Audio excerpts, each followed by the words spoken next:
अरे स्वागत है, स्वागत है, स्वागत है।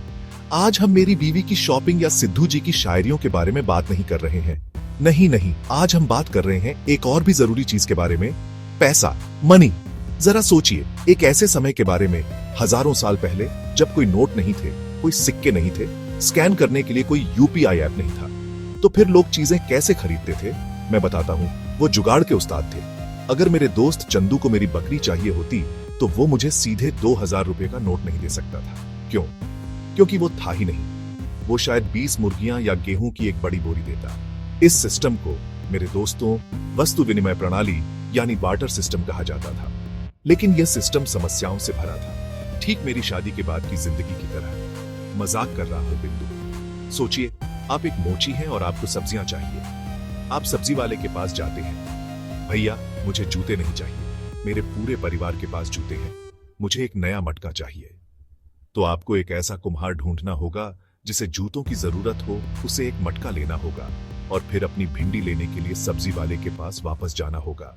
कितना झंझट था। तो हर कोई मुर्गियां और बकरियां ढो ढोकर थक गया था। यह बहुत शोर वाला, बदबूदार और बहुत असुविधाजनक था। लोगों को कुछ छोटा, कुछ चमकीला चाहिए था, कुछ ऐसा जो चीख चीख कर कहे, मेरी कीमत है। और तभी उन्होंने धातुओं की खोज की। पहले तो ये सिर्फ सोने, चांदी, तांबे के ढेले थे। ये बहुत बढ़िया थे क्योंकि ये दुर्लभ थे और गेहूं की तरह खराब नहीं होते थे। अगर आपको कुछ खरीदना होता तो आप बस अपनी चांदी की छड़ का एक छोटा टुकड़ा काट लेते। लेकिन इसमें भी एक समस्या थी। लगभग 600 ईसा पूर्व में लीडिया नामक एक राज्य में, जो आज के तुर्की में है, उन्हें एक शानदार विचार आया। उन्होंने इलेक्ट्रम के ढेलों को लेकर उन्हें ठीक से तौलने का फैसला किया और फिर उन पर एक आधिकारिक मुहर लगा दी, जैसे राजा का चेहरा या शेर की तस्वीर। यह मुहर एक गारंटी थी।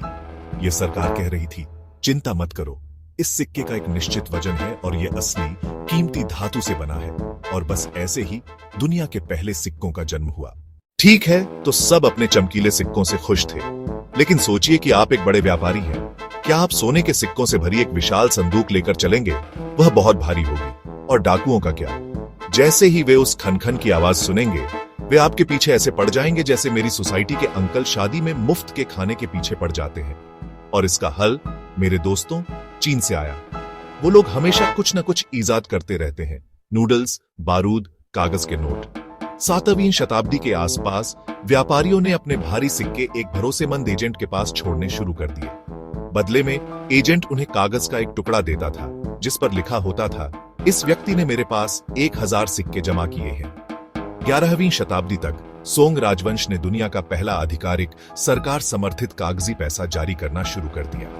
अब यह सिर्फ एक निजी व्यापारी का वादा नहीं था, यह खुद सम्राट का वादा था। यह विचार धीरे धीरे सिल्क रोड के साथ यात्रा करता हुआ यूरोप पहुंचा। 17वीं शताब्दी में यूरोप के बैंकों ने इसी तरह के नोट जारी करना शुरू कर दिया। अब जब सिक्कों और कागज की यह कहानी चल रही थी, तब कुछ बहुत ही दिलचस्प हो रहा था। पैसा हर जगह एक ही तरह से विकसित नहीं हो रहा था।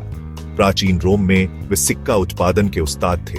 उनके सिक्कों पर सम्राट, देवता, प्रसिद्ध इमारतें दिखाई देती थीं। यह सिर्फ पैसा नहीं था, यह प्रोपेगेंडा था। चलिए प्रशांत महासागर में याप के द्वीपों की यात्रा करते हैं। उनके पैसे का रूप अविश्वसनीय था। वे राय स्टोन्स नामक विशाल पत्थर की चक्कियों का उपयोग करते थे, कुछ तो एक इंसान से भी बड़ी। ये पत्थर इतने भारी थे कि लोग अक्सर उन्हें हिलाते भी नहीं थे। वे बस एक सार्वजनिक घोषणा कर देते थे, यह बड़ा पत्थर अब कपिल का है। अफ्रीका में लोग खूबसूरत कौड़ियों, नमक की सिल्लियों, मनीलास नामक तांबे के कंगन, कपड़े के टुकड़ों को पैसे के रूप में इस्तेमाल करते थे। हर समाज ने अपने परिवेश में कुछ मूल्यवान और सुविधाजनक चीज ढूंढ ली। लेकिन फिर 20वीं सदी में मंच पर एक नए किरदार ने प्रवेश किया, कंप्यूटर। इस किरदार ने सब कुछ बदल दिया, ठीक वैसे ही जैसे मेरे शो में गुत्थी के आने से पूरा माहौल बदल जाता है। शुरुआत में बदलाव धीमा था। बैंकों ने खातों का हिसाब रखने के लिए बड़े कंप्यूटरों का उपयोग करना शुरू कर दिया। पैसा अभी भी तिजोरियों और बटुओं में था, बस वही खाते डिजिटल हो रहे थे। 1950 के दशक में पहले क्रेडिट कार्ड सामने आए। अचानक आप प्लास्टिक के एक टुकड़े से चीजें खरीद सकते थे। अब आपको कैश से भरे मोटे बटुए की जरूरत नहीं थी। फिर 1960 के दशक में एटीएम आए, दीवार में एक छेद जो किसी भी समय कैश उगल सकता था। लोग हैरान थे, जैसे कोई पर्सनल बैंकर 24/7 काम कर रहा हो। सबसे बड़ी छलांग इंटरनेट के साथ है। ओह इंटरनेट, इसने हमें बहुत कुछ दिया है। मजेदार बिल्ली के वीडियो, हर चीज के बारे में जानकारी, स्ट्रीमिंग प्लेटफॉर्म पर मेरा show, smartphone mobile payment apps के साथ आए। भारत में यूपीआई ने तो खेल ही बदल दिया। चाय वाले के पास भी क्यूआर कोड है। कार खरीदना हो या समोसा खरीदना हो, बस अपने फोन पर एक टैप। ठीक जब हमने सोचा कि हमने सब कुछ समझ लिया है, तभी एक नया रहस्यमयी मेहमान आया।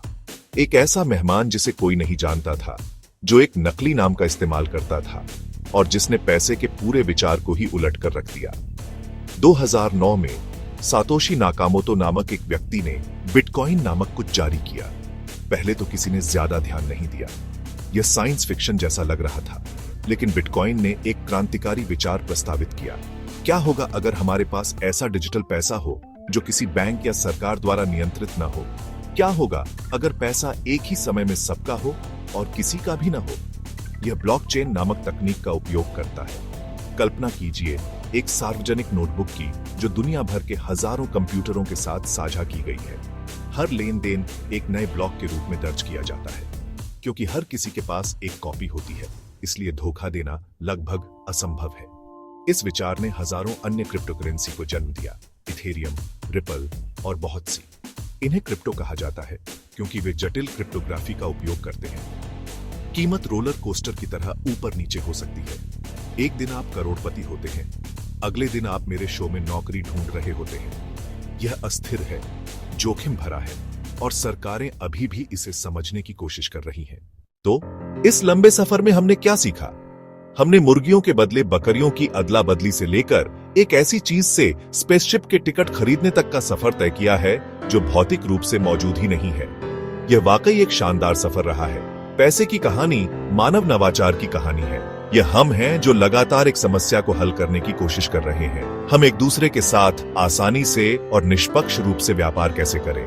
आज पैसा पहले से कहीं ज्यादा अमूर्त है। हमारे दादा दादी के लिए पैसा उनके हाथ में नकदी था। हमारे लिए यह अक्सर स्क्रीन पर सिर्फ एक नंबर होता है। इसने इसके साथ हमारे रिश्ते को बदल दिया है। इसने हमारी दुनिया को तेज और अधिक जुड़ा हुआ बना दिया है। आप सेकंडों में दुनिया भर में पैसा भेज सकते हैं, अपने पसंदीदा क्रिएटर्स का समर्थन कर सकते हैं या तुरंत किसी नेक काम के लिए योगदान दे सकते हैं। यह विकास नए सवाल खड़े करता है। प्राइवेसी का क्या? सुरक्षा का क्या? उन लोगों का क्या जिनके पास तकनीक तक पहुंच नहीं है? जैसे जैसे पैसा हाईटेक होता जा रहा है, हमें किसी को भी पीछे नहीं छोड़ना चाहिए। अगली बार जब आप भुगतान करने के लिए अपना फोन निकालें, तो उस अविश्वसनीय यात्रा के बारे में सोचें जिसका वह लेन देन प्रतीक है। आप अपने हाथ में हजारों वर्षों का इतिहास और मानवीय सरलता थामे हुए हैं। और कौन जानता है कि अगला अध्याय क्या होगा? शायद हम अपने विचारों से भुगतान करेंगे। खैर, अगर ऐसा हुआ तो मेरी पत्नी मुझे 1 सेकंड में दिवालिया कर देगी। धन्यवाद और हंसते रहिए।